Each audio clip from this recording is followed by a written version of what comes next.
Hello everyone, আসসালামু আলাইকুম। Welcome to my page Sumit cake Munshiganj. আজকের ভিডিওতে থাকবে রসমালাই ফ্লেভার কেকের ডেকোরেশন ভিডিও। আর এই কেকটা ছিল 1/2 পাউন্ড রসমালাই ফ্লেভারের মধ্যে। অফ ক্যামেরাতে আমি কেকটা ফিনিশিং করে নিয়েছিলাম। কেকের চারপাশে এই ডিজাইনটা করার জন্য আমি একটা ব্রেড নাইফ নিয়েছিলাম।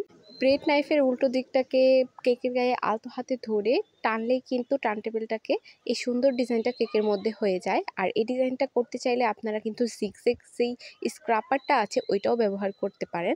ওইটা ব্যবহার করেও কেকের মধ্যে এই ডিজাইনটা আপনারা করতে পারবেন। তো রসমালাই কেক মানেই হচ্ছে আমাদের পেজের টপ সেলিং একটা কেক। যে আমাদের পেজের রসমালাই কেকটা একবার ট্রাই করেছেন সে আর অন্য কোনো ফ্লেভারের কথা বলেননি। অলওয়েজ বেস্ট একটা কেক হচ্ছে আমাদের পেজের রসমালাই কেক। আপনারা কেউ যদি রসমালাই কেক আমাদের পেজ থেকে অর্ডার করতে চান তাহলে আমাদের পেজে যোগাযোগ করতে পারেন।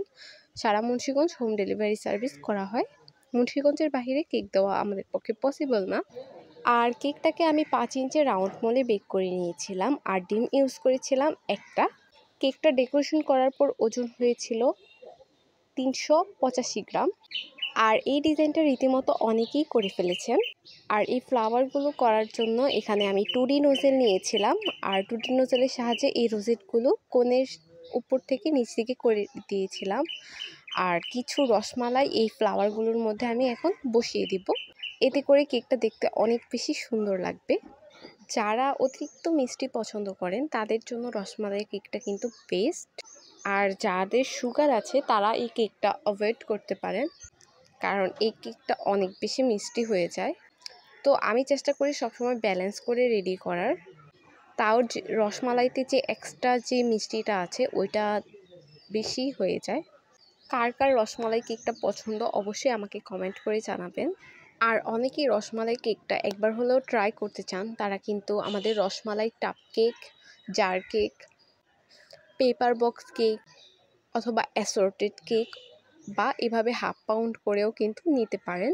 যেহেতু এই কেকটার প্রাইস একটু বেশি হয় তাই সবাই যাতে ট্রাই করতে পারেন এই কারণে রসমালাই টাপ কেক অ্যান্ড অ্যানাদার কেকগুলো আমরা সেল করে থাকি। কেউ ওইভাবে অর্ডার করতে চাইলেও পেজে যোগাযোগ করতে পারেন। আর এই কেকটা কিন্তু অনেক বেশি সুন্দর ছিল, মানে 1/2 পাউন্ডের কিউট একটা ছোট্ট কেক। তো এখানে আবার 1M নোজেলটা দিয়ে আমি কেকের চারো সাইডে একটা বর্ডার করে নিব। এই বর্ডারটা দেওয়ার পর কেকটা আরও বেশি সুন্দর লাগবে। আমার কাছে বর্ডার ছাড়া কেকগুলো বেশি একটা ভালো লাগে না, আমার বর্ডার দেওয়া কেকগুলো অনেক বেশি সুন্দর লাগে। তো এখানে আমি বর্ডারটা করে নিচ্ছিলাম। আর কেকের মধ্যে এই কালারটা আনার জন্য এখানে আমি হালকা পরিমাণ ইয়েলো কালারটা ইউজ করেছি। কেকের ডিজাইনটাকে হালকা অফ হোয়াইট রাখার ট্রাই করেছি আর কেকটাকে ইয়েলো রাখার ট্রাই করেছি। তো আপনাদের কাছে আমার এই কেকটা কেমন লেগেছে তা অবশ্যই কমেন্ট করে জানাবেন। ভিডিও ভালো লাগলে অবশ্যই একটা শেয়ার করে দিবেন। Thank you for watching. আসসালামু আলাইকুম।